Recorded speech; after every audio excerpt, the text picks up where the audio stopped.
Hello प्यारे बच्चों, अब बात करते हैं थर्ड चैप्टर करंट इलेक्ट्रिसिटी की, जो कि बहुत इंपॉर्टेंट चैप्टर है क्योंकि आप जानते हैं लगभग इस 8 नंबर का सवाल यहाँ से पूछा जाएगा। तो सबसे पहले सबसे इंपॉर्टेंट टॉपिक्स में होता है ड्रिफ्ट वेलोसिटी का एक्सप्रेशन। ड्रिफ्ट वेलोसिटी का डेरिवेशन पढ़ के जाइएगा और इसके साथ साथ करंट ड्रिफ्ट वेलोसिटी डेरिवेशन भी बहुत पूछा जाता है। कॉन्सेप्ट ऑफ मोबिलिटी, मोबिलिटी से भी सवाल 1 नंबर का बनता है, जिसको भी आप जरूर पढ़ के जाइएगा। Derivation of Ohm's law from current drift velocity derivation, जो कि ओम्स लॉ तो क्लास 10 पढ़ा है, क्योंकि यहाँ पे नया डेरिवेशन आपसे पूछता है, जो कि इस डेरिवेशन आपको पढ़ के जाना है। Graph of Ohm's law, Ohm's law तो आप बेहद आसान टॉपिक समझते हैं, तो यहाँ पे क्या है, वो डायरेक्ट आपसे ओम्स लॉ नहीं पूछा जाएगा। आपका जो ओम्स लॉ का ग्राफ, जो वी ग्राफ होता है, वहाँ से क्वेश्चन पूछा जाता है कि 2 वायर हैं, इनका रेजिस्टेंस किसका ज़्यादा है किसका कम है, तो वी ग्राफ दे देगा आपको, वहाँ से सवाल बना के पूछेगा और पूछा भी गया है। इसके अलावा हम बात करते हैं concept of energy, power, resistivity, conductivity. Electrical energy क्या है, पावर क्या है, रेजिस्टिविटी, कंडक्टिविटी, इस पे भी सवाल पूछे गए हैं। कंडक्टिविटी का सवाल पूछा गया, रेजिस्टिविटी का भी सवाल पूछा गया, इसकी यूनिट वगैरह पूछा गया है, साइज स्केलर है कि वेक्टर है, ये सब सवाल पूछे गए हैं। यूनिट से भी सवाल पूछे गए हैं, इसकी डेफिनेशन पूछा गया है, तो इसको आप जरूर पढ़ के जाइएगा और 1 मार्क में आपको काम देगा। फिर टेम्परेचर डिपेंडेंस ऑफ रेजिस्टेंस, ये टॉपिक मुझे लगता है कि सबसे इंपॉर्टेंट टॉपिक है इस चैप्टर का, जो कि यहाँ से सवाल जरूर पूछे जाते हैं, क्योंकि यहाँ से ग्राफ वगैरह आता है। ग्राफ यहाँ पे बहुत सारे ग्राफ आपको मिलेंगे for metal insulator semiconductor alloy के लिए। तो जितने ग्राफ हैं आपके कि टेम्परेचर का जो बिहेवियर है, उसके रेजिस्टेंस, रेजिस्टिविटी, कंडक्टिविटी पे क्या फ़र्क पड़ता है सब मटेरियल के लिए, वो ग्राफ आप ज़रूर पढ़ के जाइएगा। बढ़ता है, घटता है, ऐसे सवाल बहुत पूछे गए हैं, तो इसको आप ज़रूर कॉन्सेप्चुअल पढ़ लीजिएगा।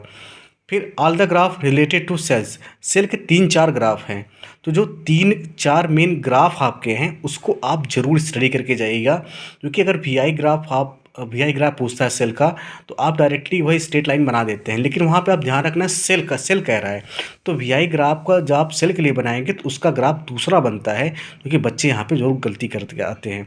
तो यहाँ से ग्राफ आप ज़रूर पढ़िएगा सेल का, जो 3 ग्राफ है, और इसके बाद इस पर उसी ग्राफ कभी कभी क्या होता है, ग्राफ दे करके आपसे क्वेश्चंस न्यूमेरिकल्स पूछ लेता है, जिसको भी आप 1-2 सवाल ज़रूर करके जाइएगा। इसके बाद हम नेक्स्ट टॉपिक की बात करते हैं, जो इसमें आपका इम्पॉर्टेंट है। आप जानते हैं किरचॉफ्स लॉ, किरचॉफ्स लॉ बहुत इंपॉर्टेंट टॉपिक है, इसके कॉन्सेप्ट को जरूर पढ़ लीजिएगा। फर्स्ट लॉ, सेकंड लॉ क्या है, किस प्रिंसिपल पे बेस्ड है, ये सवाल बहुत पूछा जाता है। इसके अलावा इसके कॉन्सेप्ट के बेसिस पे न्यूमेरिकल मुझे लगता है कि लॉन्ग आंसर में आपको मिल सकता है, तो किरचॉफ लॉ पढ़ने से आपका हो सकता है एक न्यूमेरिकल भी आपको सॉल्व हो जाए, तो कॉन्सेप्ट जरूर तैयार करिए किरचॉफ लॉ का। इसके बाद बात करते हैं wheat stone bridge. Wheat stone bridge का बहुत आसान कॉन्सेप्ट है, उसका आप कॉन्सेप्ट तैयार कर लीजिए न्यूमेरिकल, और एक एप्लीकेशन उसका मीटर ब्रिज, जो कि सिलेबस तो मीटर ब्रिज नहीं दिया गया है, लेकिन व्हीट स्टोन की ब्रिज का एक एप्लीकेशन है, वो application as a meter bridge, जिसको आप ज़रूर पढ़ के लीजिएगा। और कभी कभार मैंने देखा है कि उसको आपके प्रीबोर्ड वगैरह में पूछा गया है मीटर ब्रिज, तो आप उसको ज़रूर देख के जाइएगा। फिर एग्जांपल अगर हम बात करें तो एग्जांपल 3.4, 3.5, 3.6, 3.7, जैसे मैंने लिखा 3.7 इम्पॉर्टेंट, तो ऐसा नहीं कि यही एग्जांपल आपका आएगा, बस इन सबको सॉल्व करने से आपका कॉन्सेप्ट बेहतर हो जाता है, और जो एग्जाम में आपके क्वेश्चंस बना के पूछे जाएंगे उसको आप आसानी से कर सकते हैं। 3.8, 3.9, ये सब क्वेश्चंस करने से आपके कॉन्सेप्ट क्लियर होते हैं। ऐसा नहीं कि यही क्वेश्चन आपसे पूछा गया, तो पूछा गया ही बोर्ड में, लेकिन इन सबको सॉल्व करने से आपके कॉन्सेप्ट बेहतर हो जाते हैं।